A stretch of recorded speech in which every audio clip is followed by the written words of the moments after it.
The main reason I'm making the video is just going to show you what I'm starting with. I went out, well, I shouldn't say I went out. I had my wife pick me up a small crock pot. And it's just an El Cheapo. I think it's like 10 bucks.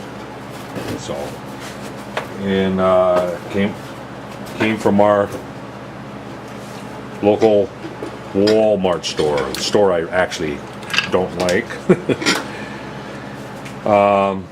Anyway, that's beside the point. Here's the crock pot. I took and put my temperature probe, high temperature probe in it last night because it doesn't have degree settings, and I wanted to know what the temperature it would max out at on low. Well, it took like 4 or 5 hours to get there, but once it was there, it held pretty close to 86. Yeah, 86 degrees Celsius. So it's going to work out. Anyway, long story short, it's going to work. That should be just perfect for what I want. So now I need to make a cover for it to seal. So I don't need this part of it, I just need the insides. And what I'm going to do is I want to be able to look down in there and see inside when I drop the coil in it. And so I was going to make this out of some heavy plexiglass. I'm hoping that the plexiglass will hold up. I'm almost thinking maybe I need to make an aluminum ring around it so that the plexiglass just has just a window in it. You know, a smaller window, so it's not such a big area to bust the plexiglass. I'm kind of leaning toward that. So I haven't decided yet.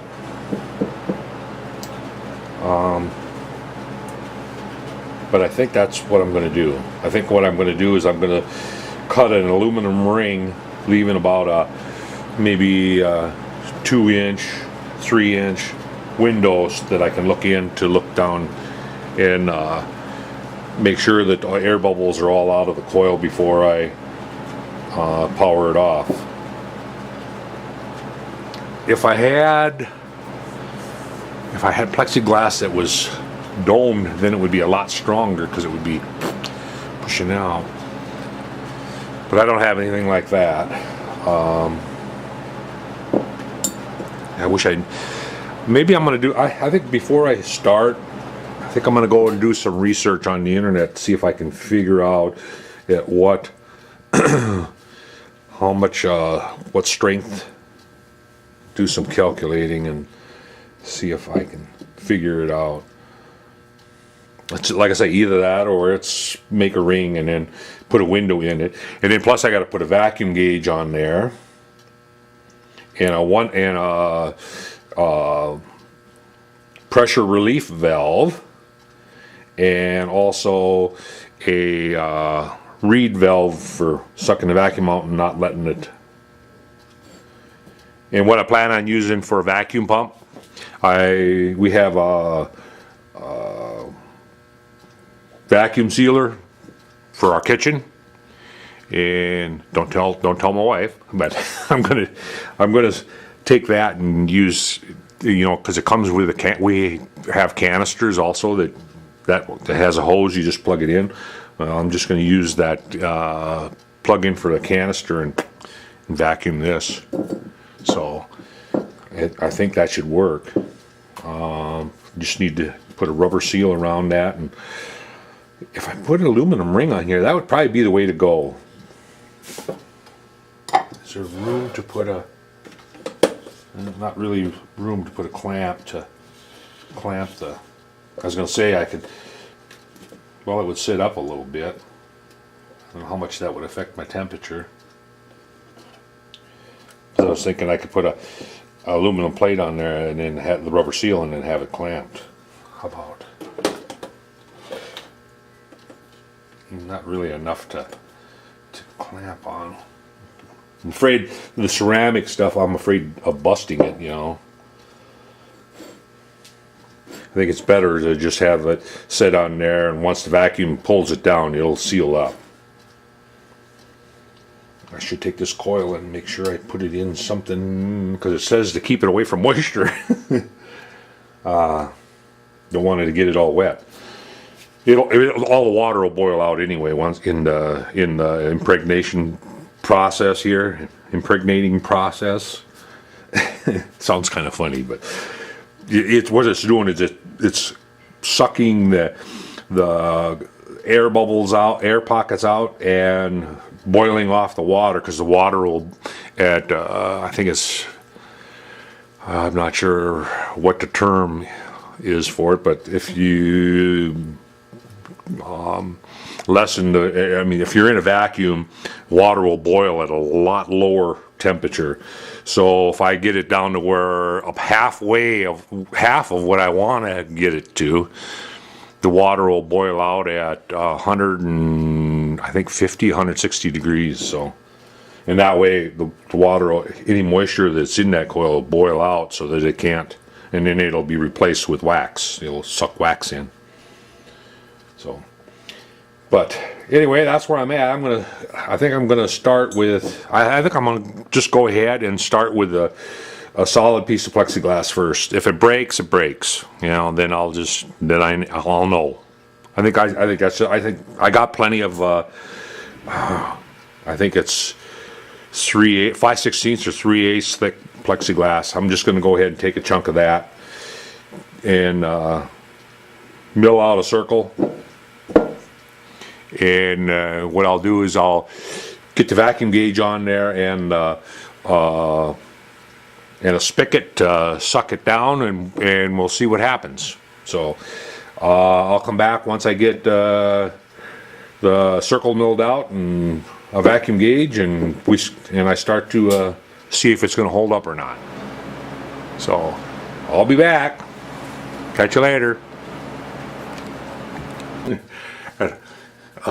Anyway, another one of my 5S purchases from out at work. I had bought a 5S box, and it had a bunch of this vacuum cord in it. Guess what? I'm using it now. So I siliconed a ring of that on top. So that's all I've done so far, and plus I cut out a piece of plexiglass. It's not going to win any beauty contest, but I don't care. But here's the plexiglass that'll fit on there and hopefully get sucked down. Now I'm going to go ahead and I don't know if it's best to put the hole in the center or move it out to the side. I'm thinking move it out to the sides, be less apt to break. So I'm thinking adjacent to the handle I'll put the gauge, and then over here I'll put on the other side I'll put the spigot to it'll eventually have to be a check valve that will be able to suck air out, but it won't be able to suck it back in. And then plus I have to have some way of relieving the pressure. But what I'm thinking I'm going to do is the same valve here. I'm just going to put a T here and like a valve stem, so I can just push it and it'll. Well, I can't do that. Can't make it so that I push it. I'll have to make it a valve to where I can open it up. But anyway, that's where I'm at. I'm gonna play around with the plastic and let this set up good. I'm gonna see if I can get a vacuum gauge on here. I got a real old vacuum gauge. I'll just try that first before I go buy a new vacuum gauge, which is another 5S auction item that I bought from work. And I'm not sure where the heck they ever used it out there. It must have been when we were doing the air conditioning units. But oh, it's got a valve right here for relieving, so that I can make use of that. Thumbs up. So I just need to put a fitting in here for this. That looks like it goes on a flare. A flare fit. I don't know if I've got any. I'll figure it out though. And that'll, like I say, that I think I'm going to put on one side. Yeah, I want to stay out of the middle so that I can look down in the middle anyway, with a flashlight or whatever if I have to. So that'll go off to the side, and then a spigot. So basically, all I need to. Oh, and then I have to get my temperature probe wire in also,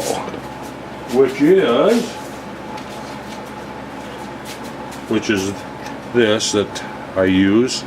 It's a high temperature probe, and it reads in Celsius. I wish it read in Fahrenheit, but that's okay. I can figure it out. But it seems to be pretty accurate. So anyway, this is just a cheap Harbor Freight multimeter. But guess what? This cheap Harbor Freight multimeter, it is a dandy multimeter. I really like it. So if you don't have a multimeter, go to Harbor Freight. I strongly suggest, or recommend, I should say. I strongly recommend that. They do have. It's a nice. It's Syntec. P37772 works great. So anyway, enough jabbering. I'm going to go ahead and see if I can round up fittings and get this attached, and hopefully that'll set up. That's going to take a while to set up. I'm not exactly sure. It says I think full cure is 24 hours. So it won't be until late this afternoon or later before I actually get to test this. I'll probably test it tomorrow morning. So I'll spend the day getting vacuum gauge on there, and I'll probably do the same thing with this temperature probe. I kind of hate to do that, to seal it up. You know what?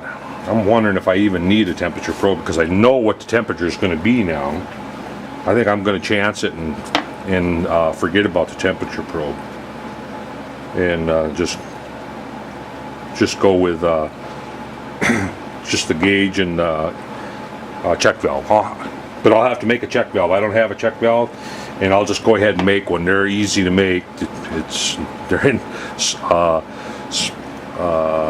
small ball bearing, a spring, and a little piece of aluminum, and you can whip one out. So I'll go ahead and make a check valve for this, and get the valve and get the gauge on there, and we'll be all set for a dry run tomorrow morning. What else is there? Oh, I may if I get the gauge and everything on here, and still have time in the day, I'm going to go ahead and start doing the laminations for the core. I have a whole bunch of lamination material that I saved.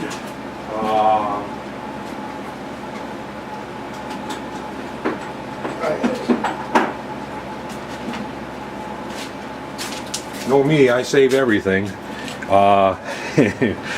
Transformers out of a couple microwaves that went bad on me, and I took the transformers apart and saved the laminations out of it. So I'll go ahead and mill these down, and I'm going to try to keep them together the way they are right now, and then mill this width down to a 1/4 inch to fit in there, and then mill the right lengths, and then see if we can't get them the core pushed into place. I want to get that done before I put it in the pot. So anyway, if I get time this afternoon, I'll do that with these. So until then, I'm going to go ahead and basically drill and tap pipe thread and get a fitting for this that'll fit in there. Hope this gauge works. Like I say, I bought it at a 5S sale. I don't know, if it doesn't work, I'll buy one.